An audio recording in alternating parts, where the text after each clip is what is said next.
Hello दोस्तों, स्वागत है आपका एक बार फिर से government job study YouTube channel में। दोस्तों, जैसा कि आपको पता है कि जो हमारा यूपी लेखपाल था उसकी एग्ज़ाम डेट अब जारी हो चुकी है और इसका जो एग्ज़ाम है वो हमारा 19 जून को प्रस्तावित हुआ है।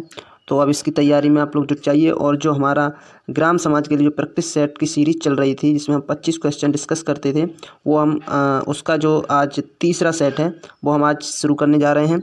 और ये सारे के सारे जो सेट हैं हमारे वो यूथ कंपटीशन टाइम्स की जो हमारी बुक है, इसमें जो ये 15 सेट दिए गए हैं, तो यहाँ से हम आज सेट नंबर तीसरा करने वाले हैं। इसके पूरे 25 क्वेश्चन विद डिटेल एक्सप्लेनेशन हम करने वाले हैं। तो ये वीडियो आप लोगों के लिए बहुत ही इंपॉर्टेंट होने वाली है। तो आप लोगों से रिक्वेस्ट है कि आप इसे बिल्कुल भी स्किप ना करें। साथ ही साथ अगर आप चैनल पर नए हैं तो चैनल को सब्सक्राइब कर दें और बेल आइकन दबा दें, जिससे कि सारी अपडेट आपको मिलती रहेगी। और वीडियो अपने दोस्तों और जानने वालों के साथ शेयर ज़रूर करें और अच्छी लगे तो इसे लाइक भी करें। तो चलिए चलते हैं हम आप आज के अपने सेट नंबर 3 पर। तो इसका जो हमारा पहला क्वेश्चन हो जाता है, पहला क्वेश्चन इसका जो हमारा है उसमें दिया गया है कि विशेष इस्पात के लिए उत्पादन संबद्ध प्रोत्साहन योजना संबंधित है। इसमें 4 ऑप्शन दिए गए हैं। विशेष इस्पात एक मूल्यवर्धित इस्पात है। उक्त योजना से 68,000 प्रत्यक्ष रोजगार समेत 5,25,000 व्यक्तियों को रोजगार प्राप्त होगा। ऑप्शन सी है, इस योजना का क्रियान्वयन 5 वर्षीय अवधि में किया जाएगा।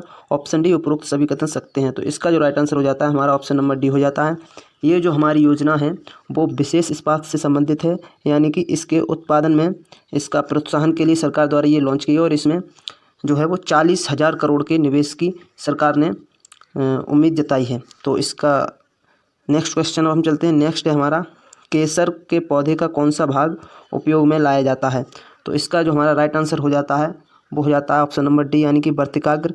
केसर का जो पौधा होता है उसका जो फूल आता है, उसमें जो फूल में जो वर्तिकाग्र होता है उसका हम इस्तेमाल करते हैं केसर के रूप में, ठीक है। और केसर का जो हमारा वैज्ञानिक नाम हो जाता है वो हो जाता है कोरोकस सैटिवैक्स। कोरोकस सैटिवैक्स, कोरोकस सैटिवैक्स। चलिए नेक्स्ट है हमारा, जावो ग्रामीण खेती करने का तरीका कहाँ विद्यमान है। तो इसका जो राइट आंसर हो जाता है वो हमारा हो जाता है ऑप्शन नंबर बी, यानी कि नागालैंड। जावो जो खेती है वो नागालैंड में हमारी की जाती है और ये एक जनजाति होती है हमारी, हमारी अंगामी जनजाति द्वारा ये खेती जो है वो की जाती है हमारी। और इसमें चावल की खेती की जाती है, ये भी आप लोगों को पता होना चाहिए। और एक हमारी डैपाक विधि होती है, जो डैपाक मेथड या डैपाक विधि, जो वो भी चावल के लिए उपयोग की जाती है। और इस विधि का उपयोग जापान और फिलीपींस में किया जाता है, ये भी आपको पता होना चाहिए, ठीक है, जापान और फिलीपींस। चलिए नेक्स्ट क्वेश्चन चलते हैं। नेक्स्ट है हमारा, एनपीके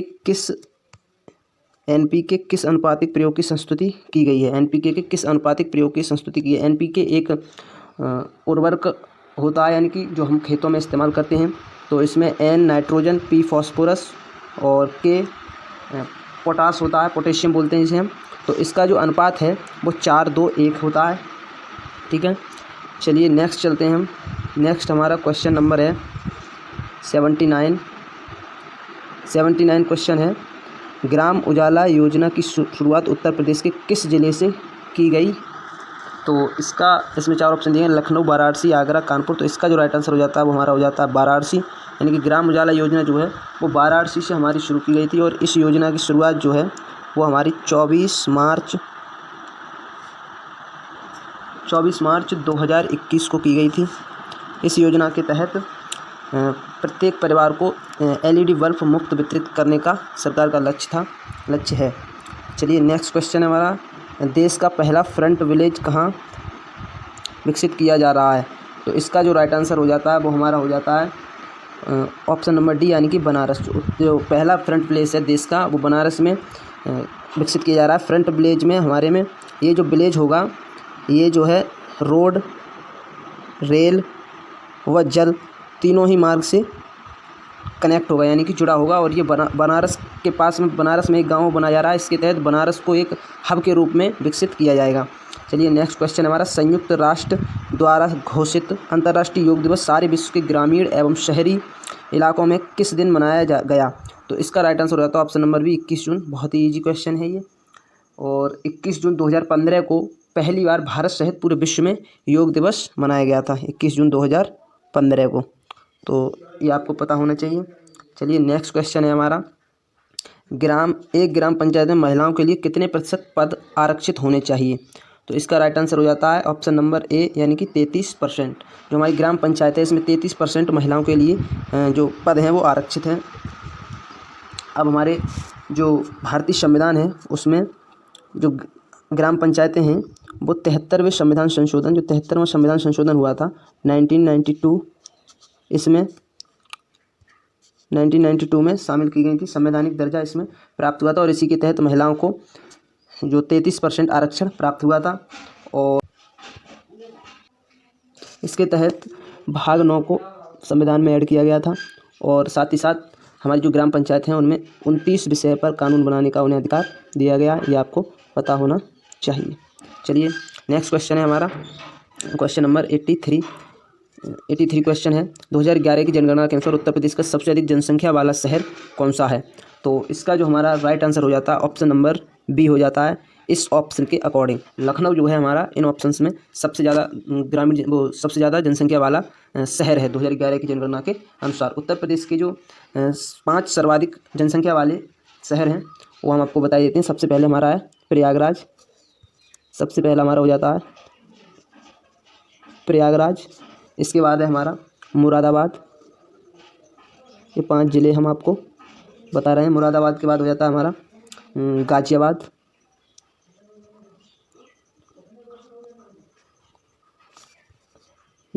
इसके बाद हो जाता है हमारा आजमगढ़ के बाद हमारा हो जाता है लखनऊ। तो ये हमारे 5 डिस्ट्रिक्ट हैं उत्तर प्रदेश के जिनमें सर्वाधिक जनसंख्या है। ये आपके घटते क्रम में है, ठीक है, ये आपको पता होना चाहिए। और उत्तर प्रदेश की जो जनसंख्या है वो 2011 की जनगणना के अनुसार वो हमारी हो जाती है 19 करोड़ 98 लाख और 12,341, ठीक है, ये आपको पता होना चाहिए। चलिए नेक्स्ट क्वेश्चन है हमारा, क्वेश्चन नंबर 84 नंबर क्वेश्चन है, घरेलू व्यक्तिगत सौर जल हीटर के लिए आर्थिक सहायता योजना के अंतर्गत उत्तर प्रदेश राज्य में क्या प्रोत्साहन दिया जाता है? तो इसका राइट आंसर हो जाता है ऑप्शन नंबर बी, यानी कि बट्टा। उत्तर प्रदेश में बट्टा प्रोत्साहन दिया जाता है, यानी कि छूट दी जाती है। चलिए नेक्स्ट है हमारा क्वेश्चन नंबर 85, पूसा बोल्ड किस्म है? तो इसका हमारा जो राइट आंसर हो जाता है वो हो जाता है हमारा ऑप्शन नंबर बी, सरसों की, यानी कि पूसा बोल्ड जो है वो हमारी सरसों की किस्म है। तो सरसों की और कुछ फेमस किस्में हैं जैसे कि पूसा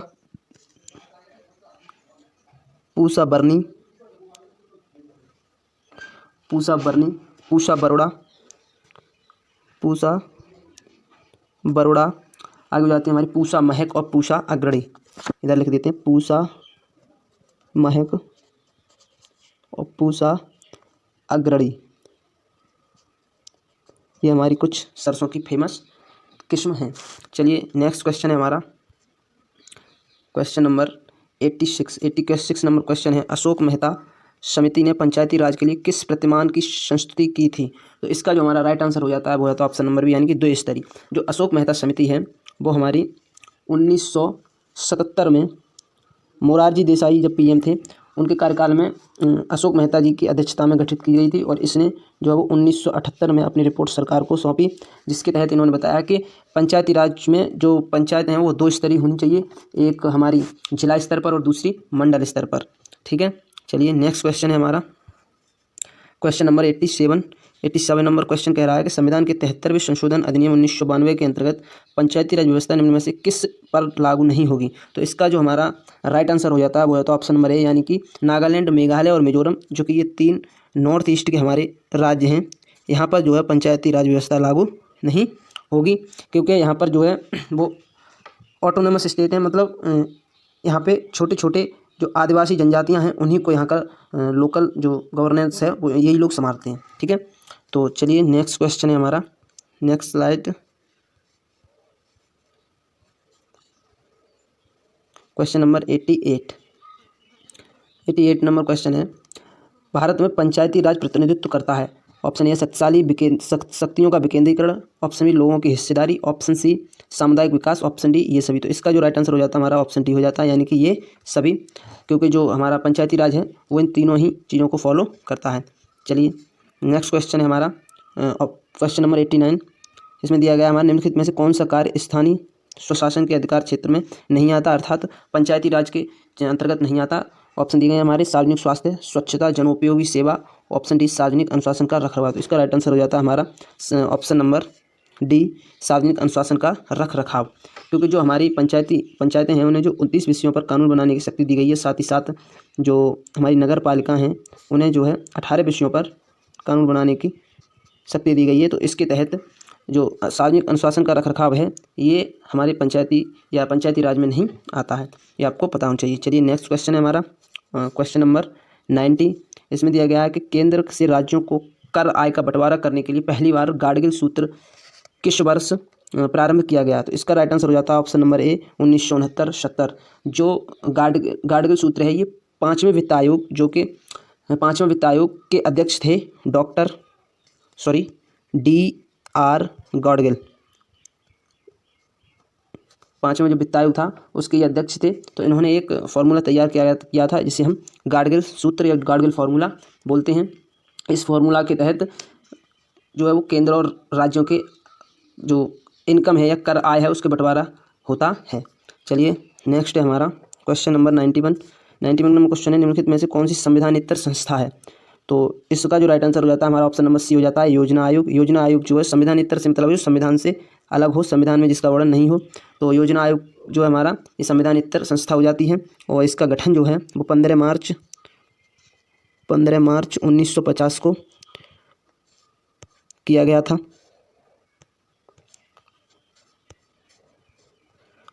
15 मार्च 1950 को किया गया था, जिसके अध्यक्ष जो है वो प्रधानमंत्री होते हैं। और 1 जनवरी 2015 को इसका नाम चेंज करके नीति आयोग कर दिया गया है। क्या कर दिया गया है? नीति आयोग। नीति आयोग के अध्यक्ष भी हमारे प्रधानमंत्री होते हैं, ये आपको पता होना चाहिए। चलिए नेक्स्ट है हमारा क्वेश्चन नंबर 92। निम्नलिखित में से किस समिति ने भारत में कृषि जोत कर का सुझाव दिया था। तो इसका जो राइट आंसर हो जाता है वो हमारा होता है ऑप्शन नंबर ए राज्य समिति। राज्य समिति ने भारत में कृषि जोत कर का सुझाव दिया था, यानी कि जो भारत में कृषि जोत पर जो कर के विवाद थे उन्हें निपटाने हेतु 1972 में केंद्र सरकार ने डॉक्टर के.एन. राज की अध्यक्षता में समिति का गठन किया गया था, जिसे राज्य समिति कहते हैं।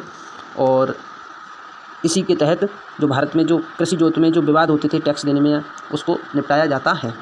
चलिए नेक्स्ट है हमारा क्वेश्चन नंबर 93। हरित क्रांति का सबसे अधिक प्रभाव महसूस किया गया। ऑप्शन है गेहूं के उत्पादन में, चावल के उत्पादन में, दालों के उत्पादन में या तिलहन के उत्पादन में। तो इसका जो राइट आंसर हो जाता है ऑप्शन नंबर ए गेहूं के उत्पादन में सबसे अधिक इसका प्रभाव महसूस किया गया था। भारत में जो हरित क्रांति है वो 1966-67 में प्रारंभ हुई थी। और इसके तहत इसके जो प्रणेता थे भारत में, या जो इसके नेतृत्व करता थे, वो हमारे MS स्वामीनाथन थे। उन्हीं के नेतृत्व में भारत ने बहुत ही अद्भुत उपलब्धि इसमें प्राप्त की थी। ठीक है, ये आपको पता ही होना चाहिए। और इसके तहत सर्वाधिक पंजाब, हरियाणा तथा पश्चिमी उत्तर प्रदेश में इसका प्रभाव सर्वाधिक देखा गया था। चलिए नेक्स्ट है हमारा क्वेश्चन नंबर 94 नंबर क्वेश्चन है, इनमें से कौन फसलों के न्यूनतम समर्थन मूल्य निर्धारित संबंधी संस्तुति करता है। यानी कि जो हमारी न्यूनतम समर्थन मूल्य मतलब जो MSP है जो किसानों को दी जाती है, वो इनमें से कौन सी संस्था जो है वो तय करती है। तो इसका जो राइट आंसर हो जाता है वो होता है ऑप्शन नंबर सी कृषि लागत एवं कीमत आयोग या मूल्य आयोग, जिसे हम शॉर्ट में CACP भी कहते हैं। और CACP जो है वो भारत में कुल 23 फसलों के लिए MSP जारी करता है, और वो भी साल में 2 बार। ये आपको पता होना चाहिए, MSP साल में 2 बार निर्धारित की जाती है, ये आपको पता होना चाहिए। और जो CACP है इसका गठन CACP का जो गठन है वो 1965 में किया गया था, ये भी आपको मुख्य रूप से पता होना चाहिए। चलिए नेक्स्ट क्वेश्चन पे हम चलते हैं, नेक्स्ट स्लाइड पर अपनी क्वेश्चन नंबर 95 नंबर जो क्वेश्चन है वो हमारा कह रहा है कि निम्नलिखित में से एक भारतीय कृषि की विशेषता नहीं है। ऑप्शन है प्रकृति पर अधिक निर्भरता, उत्पादकता का निम्न स्तर, फसलों की विविधता, ऑप्शन डी बड़े खेतों की प्रधानता। तो इसमें विशेषता हमारी नहीं है पूछा गया है, तो ऑप्शन नंबर डी इसका राइट आंसर हो जाता है, यानी कि बड़े खेतों की प्रधानता। भारत में जो है वो बड़े खेतों की प्रधानता ये कृषि की विशेषता नहीं बल्कि इसकी एक कमी है, क्योंकि हमारे यहाँ पर बड़े खेत कम पाए जाते हैं और कृषि जोतों का जो आकार है वो दिन प्रतिदिन छोटा होता जा रहा है। ठीक है, तो ये आपको पता होना चाहिए। चलिए नेक्स्ट चलते हैं हम। नेक्स्ट है हमारा क्वेश्चन नंबर 96। प्रधानमंत्री उज्ज्वला योजना के संदर्भ में निम्नलिखित कथनों पर विचार कीजिए। तो कथन हमारे दिए गए हैं, यह योजना ग्रामीण महिलाओं के लिए है, ग्रामीण गरीब महिलाओं के लिए है। और कथन 2 दिया हमारा, इस योजना का प्रमुख उद्देश्य बीपीएल परिवारों को स्वच्छ ईंधन उपलब्ध कराना है। तो नीचे हमारे विकल्प दिए गए हैं, केवल एक सही है, 1 और 2 दोनों सही हैं, न तो 1 न तो 2 सही है और केवल 2 सही। तो हमारी जो प्रधानमंत्री उज्ज्वला योजना है, ये हमारी 1 मई 2016 को यूपी के बलिया से शुरू की गई थी। यूपी के बलिया ज़िले से इसकी शुरुआत हुई थी और ये जो है वो एलपीजी कनेक्शन, जो मुफ्त एलपीजी कनेक्शन है उनके वितरण से संबंधित है। और इसका उद्देश्य जो था वो बीपीएल परिवारों को स्वच्छ ईंधन उपलब्ध कराना था। तो इसका जो है राइट आंसर हमारा केवल 2 हो जाता है, यानी कि ऑप्शन नंबर डी, यानी कि केवल 2 सही है। ये आपको पता होना चाहिए। और अब वर्तमान में जो है उज्ज्वला 2.0 का शुभारंभ किया जा चुका है और ये योजना भी हमारे यूपी के महोबा से शुरू की गई है। ये आपको पता होना चाहिए। यूपी का एक डिस्ट्रिक्ट है महोबा, वहाँ से ये उज्ज्वला 2.0 शुरू की गई है। चलिए नेक्स्ट चलते हैं हम। नेक्स्ट हमारा क्वेश्चन नंबर 97 नंबर क्वेश्चन है, सूची 1 को सूची 2 से सुमेलित कीजिए। तो इसमें हमारा योजनाएं दी गई हैं और दूसरी सूची में भी हमारे दी गई है कि ये किससे संबंधित है। तो यहाँ पे हमारी स्वजलधारा योजना जो कि हमारी हो जाती है ग्रामीण जलापूर्ति से संबंधित। हरियाली योजना जो हमारी हो जाती है, ये हो जाती है वाटर शेड प्रबंधन से संबंधित। और जो स्वर्ण जयंती ग्राम स्वरोजगार योजना है वो हो जाती है हमारी स्वरोजगार से संबंधित, यानी ग्रामीण स्वरोजगार से संबंधित। और प्रधानमंत्री ग्राम सड़क योजना है वो हमारी ग्रामीण संपर्क से संबंधित हो जाती है। तो इसके मैचिंग में हमारा ऑप्शन कौन सा जा रहा है? ऑप्शन नंबर डी, यानी कि ए का दूसरा ऑप्शन डी हमारा इसका राइट आंसर है। ये आपको पता होना चाहिए। आप इन योजनाओं की हम अपनी वो देख लेते हैं, ये योजना कब हमारी शुरू की थी। स्वजलधारा योजना जो है वो हमारी शुरू की गई थी सन 2002 में। और जो प्रधानमंत्री ग्राम सड़क योजना है वो सन 2000 में शुरू की गई थी हमारी। अच्छा, और जो हरियाली योजना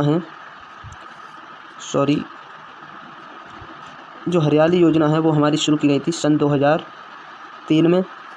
और जो स्वर्ण जयंती ग्राम स्वरोजगार योजना है ये हमारी शुरू की गई थी सन 1999 में। ये आपको पता होनी चाहिए, बहुत ही इंपॉर्टेंट है। योजनाओं से अक्सर क्वेश्चन बहुत ज़्यादा मात्रा में लेखपाल की परीक्षा में या यूपी SSC आयोग पूछता है, ये आपको पता होना चाहिए। चलिए नेक्स्ट क्वेश्चन है हमारा क्वेश्चन नंबर 98। आधार एक कार्यक्रम है। ऑप्शन दिया है वरिष्ठ नागरिकों की सहायता के लिए, किशोरियों को पोषण सहायता उपलब्ध कराने के लिए। ऑप्शन सी है भारतीय नागरिकों को पहचान उपलब्ध कराने के लिए, सामान्य जन को सामाजिक सुरक्षा प्रशिक्षण प्रदान करने के लिए। तो इसका राइट आंसर हमारा होता है ऑप्शन नंबर सी, यानी कि भारतीय नागरिकों को पहचान उपलब्ध कराने के लिए। यानी कि जो हमारा आधार कार्ड है वो हमारी पहचान उपलब्ध कराता है। और ये आपको पता होना चाहिए। जो आधार जो है वो भारतीय विशिष्ट पहचान प्राधिकरण यानी कि unique identification authority of India यानी कि UIDAI के तहत जारी किया जाता है। और इसके प्रमुख नंदन नीलकड़ी जी हैं हमारे, नंदन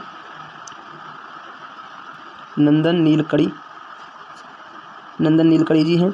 और 26 अप्रैल 2010 को आधार का लोगो पेश किया गया था हमारा, ये आपको पता होना चाहिए। 26 अप्रैल 2010 को आधार का जो लोगो है वो पेश किया गया था, ये आपको पता है। इसमें 12 अंकों का एक यूनिक कोड होता है। और जो हमारी ये UIDAI इसकी स्थापना जो है वो 2009 में हुई थी, ये भी आपको पता होना चाहिए। और इसका हेडक्वार्टर हमारा न्यू दिल्ली में है। इसका हेडक्वार्टर कहाँ है हमारा? न्यू दिल्ली, ये आपको पता होना चाहिए। और इसके जो वर्तमान अध्यक्ष हैं वो हो जाते हैं हमारे जे सत्यनारायण। इसके वर्तमान हेड कौन हो जाते हैं? हमारा जे सत्यनारायण। इसके वर्तमान अध्यक्ष हमारे जे सत्यनारायण जी हो जाते हैं। ये बहुत ही इंपॉर्टेंट है, आपको इसकी जानकारी होनी चाहिए। चलिए नेक्स्ट क्वेश्चन है हमारा क्वेश्चन नंबर 99। हमारे राज्य में 1090 को किस नाम से जाना जाता है? तो 1090 एक वुमेन पावर लाइन है, यानी कि इसका जो हमारा राइट आंसर हो जाता है वो हो जाता है हमारा ऑप्शन नंबर सी, यानी कि वुमेन पावर लाइन। ये उत्तर प्रदेश सरकार द्वारा जो महिलाओं की सुरक्षा है उसके लिए ये शुरू की गई थी। ये मुफ्त एक हेल्पलाइन नंबर है, यहाँ पे आप अगर कॉल करेंगे तो तुरंत आपके पास पुलिस सहायता उपलब्ध हो जाएगी। चलिए नेक्स्ट, और इस सेट का लास्ट क्वेश्चन है हमारा, इस सेट का लास्ट क्वेश्चन नंबर 100। इसका है स्वावलंबन योजना निम्नलिखित में से किस उद्देश्य की पूर्ति करती है? तो इसमें ऑप्शन दिए गए हैं हमारे। तो इसका जो राइट आंसर हो जाता है वो हो जाता है ऑप्शन नंबर डी, यानी कि महिलाओं को प्रशिक्षण एवं कौशल प्रदान करना।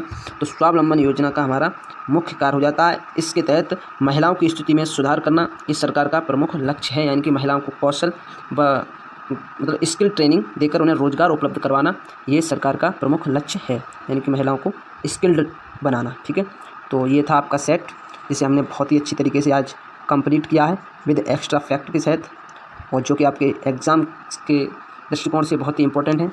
तो अगर आपको ये वीडियो बिल्कुल भी अच्छी लगी है तो इसे ज़्यादा से ज़्यादा दोस्तों के साथ अपने शेयर करें। साथ ही साथ चैनल पर नए हो तो इसे सब्सक्राइब कर दें और लाइक कर दें वीडियो को, जिससे कि हमें मोटिवेशन प्राप्त होता रहे।